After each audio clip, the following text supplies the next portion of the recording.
Hello and welcome to the presentation on how to master the interview process. Without further ado, let's get to the agenda for today. In today's presentation, we will be learning the following. Why do companies interview for job positions? What are the different types of interviews and interviewers?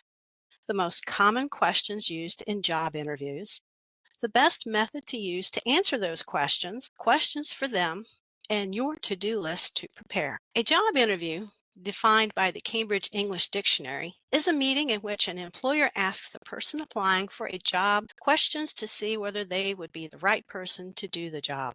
There are many reasons why companies do interviews. We're going to look at two. According to the website Cron, the interview purpose is twofold. It shows the employer what you can do for the company, and it allows you to assess whether your qualifications and career ambitions align with the position. You want to review the job description. Make sure you understand the responsibilities and qualifications required for the job position. This will help you to come up with good stories highlighting your skills and experiences. To prepare for an interview, there are a few things to keep in mind. What is the culture like there? Do they wear suits and ties? Or is the atmosphere more laid back with jeans and polo shirts? Conducting an informational interview with someone who has already interned or works there is a great idea. How can you do that? Well, you can either use Handshake or LinkedIn to connect with a student who has interned at the company that you're applying for, or search LinkedIn to see if there is an alum currently working there that you can connect with. Ask them the questions you need to find out what it's like and what is needed to be successful there. Do your research. And speaking of what to wear, you want to make a great first impression on those who will see you. You want to wear your best for the interview. Even if the company may have a more relaxed dress code, you don't have the job yet.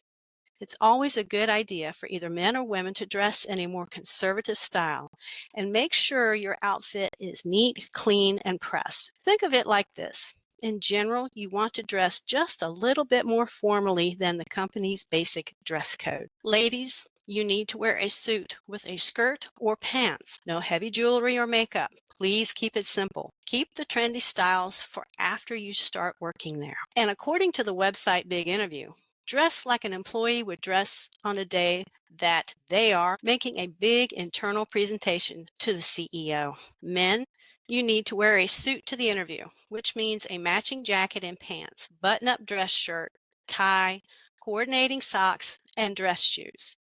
Keep the trendy style for after you start working there. And again, keep jewelry to a minimum. Keep it conservative. No matter the type of interview, you should prepare for them in the same way. Each format will have its own challenges, so you will need to customize your approach for each situation. For phone interviews, they are very common, especially as the first interview. They can be less intimidating, yet it is hard to make a great first impression. It's harder to build rapport with no physical cues. You only have your voice to convey your personality and charm over the phone. A potential employer could have you participate in several different phone interviews during the hiring process.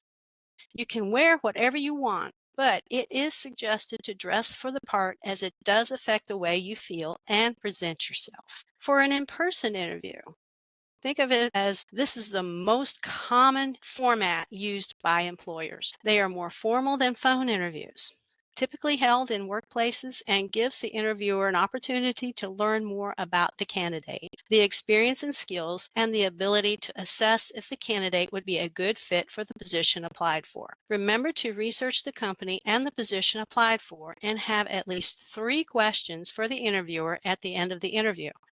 Dress professionally. For virtual interviews, they're more common today than they were before the pandemic. You still need to prepare for them just as you would an in-person interview.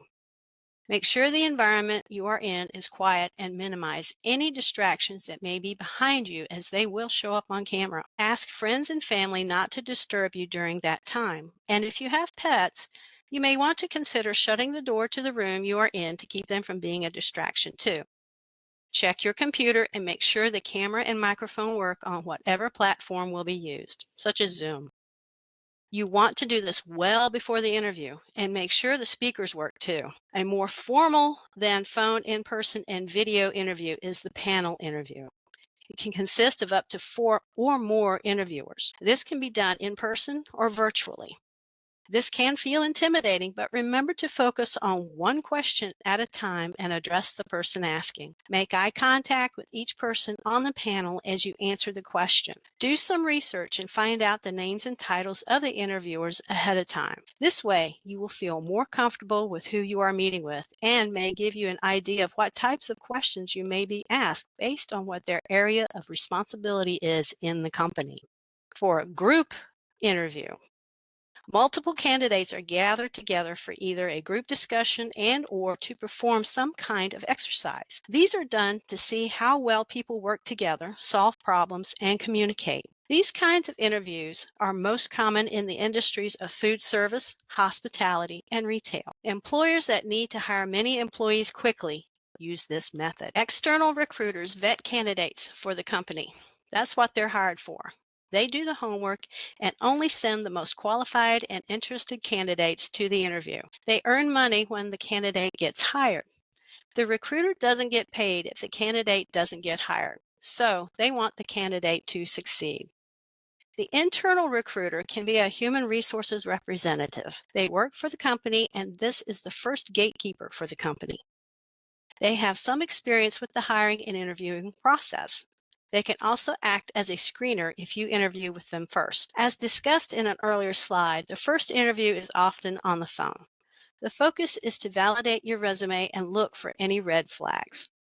The hiring manager wants to ensure the candidate is a good fit for the company and the position and will work well with others. According to Recruiter.com, showing the hiring manager that you have the right skills is important, but your attitude is just as influential.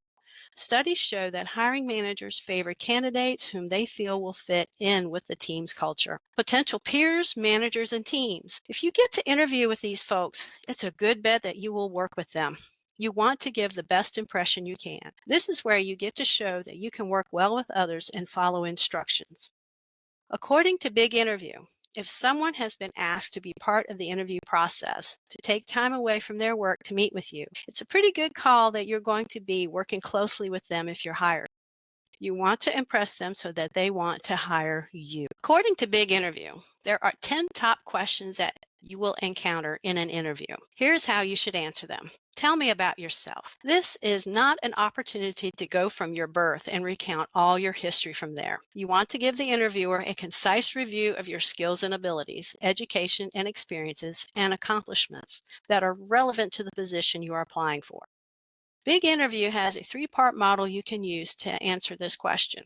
I'll just briefly review it here, but I suggest you explore Big Interview for yourself. As a current student or alumnus, you can access this as part of your tuition. Here's the model. Who you are. Give them something that will grab their attention, such as an accomplishment that sets you apart from other candidates and is relevant to what you are interviewing for. Why you are qualified. Think of 3 to 4 bullet points that you can highlight of your key accomplishments. You can add a few personal details here. Be careful not to ramble. And why you're here. This is where you get to express your excitement and how you fit in with this opportunity. Why are you interested in this position? Give the employer some insights as to why you are interested in this position. Do you have the skills and experience they are looking for? You want to express authentic enthusiasm to the interviewer for the position and the company. Always remember to research the company beforehand. Describe your current or most recent role. You can start by stating your most current role and what you do to keep it short, 1 to 2 sentences max. You can use the STAR formula, which is situation, task, action, results, to tell them how you solved problems at work and stayed on task to hit all your key performance indicators. Show your accomplishments and give them tangible quantitative results.